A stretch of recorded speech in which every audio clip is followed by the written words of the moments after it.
Bonjour Elisabeth. Bonjour Cécile, bonjour à tous. Alors Elisabeth, vous voulez revenir sur l'affaire Mila que j'ai évoquée tout à l'heure avec Marlène Schiappa. Oui, nous sommes quand même 2 mois après l'assassinat de Samuel Paty. Nous sommes aussi à la fin du procès Charlie. On s'apprête à voter, à discuter le projet de loi sur le séparatisme. Bref, nous sommes en guerre, on nous le répète tous les jours, contre l'islam radical. Et pourtant, après l'éducation nationale, c'est l'armée qui renonce à scolariser la jeune fille qui est placée sous protection policière depuis janvier dernier. Alors bien sûr, je l'ai entendu, Marlène Schiappa soutient Mila. Marlène Schiappa se démène, elle saisit le procureur, elle fait un article 40, tous ces mots sont bels et bons, sont forts, mais en réalité il souligne plutôt notre impuissance à protéger Mila et à garantir son droit fondamental, non seulement à l'éducation bien sûr, mais aussi à une vie normale. Et là, la ministre a dit que tout le monde pouvait avoir un avis sur le fait qu'elle devait ou pas aller sur les réseaux sociaux. Eh bien non, ça fait partie de la vie normale d'une adolescente et on n'a pas à avoir un avis là-dessus en réalité. Ouais. Le père de Mila alors dénonce la lâcheté, lui, de l'armée.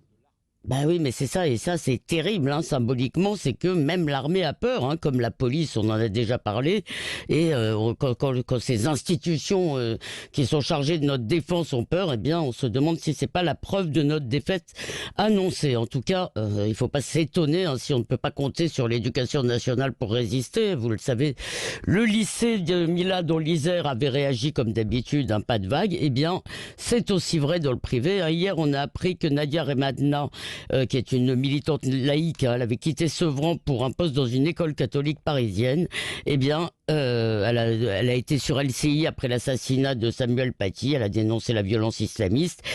Bref, il y a eu les menaces habituelles. Eh bien, hier, on a appris qu'elle était renvoyée de son école catholique. C'est donc le système qu'a décrit Marlène Schiappa. La victime est sanctionnée, tandis que les coupables sont en liberté. Oui. On peut comprendre que les directeurs d'établissements aient peur, Elisabeth Lévy. Oui, tout le monde peut comprendre que tout le monde ait peur, mais la soumission, c'est souvent l'autre nom du réalisme. Mais parfois, il faut aussi se dresser contre le réel.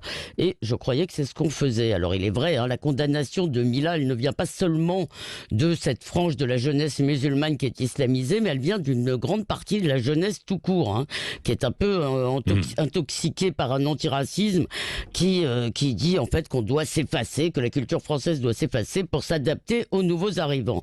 Je vous rappelle le sondage IFOP Marianne d'il y a quelques semaines. Près de la moitié des 18-30 ans pensent que l'islamisme n'a pas déclaré la guerre à la République et qu'il ne faut pas offenser, ce qui revient à reconnaître le blasphème. Et je vais citer le grand sociologue Cyril Hanouna qui parle au cerveau disponible de cette jeunesse. Eh bien lui, il a bien compris.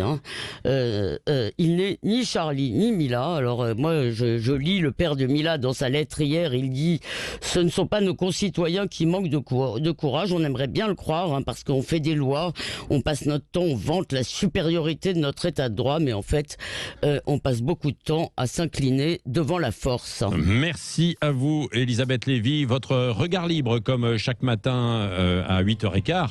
Et tout à l'heure, le petit déjeuner de l'actualité, c'est avec Philippe Bilger et Eric Revel. Et peut-être que Elisabeth nous fera le plaisir d'être avec nous aussi tout à l'heure. Nous verrons, bien sûr. Dans un instant, justement Eric Revel. Ouais. Oui, parce que vous savez qu'il y a une menace véritable, mais ce serait une bombe de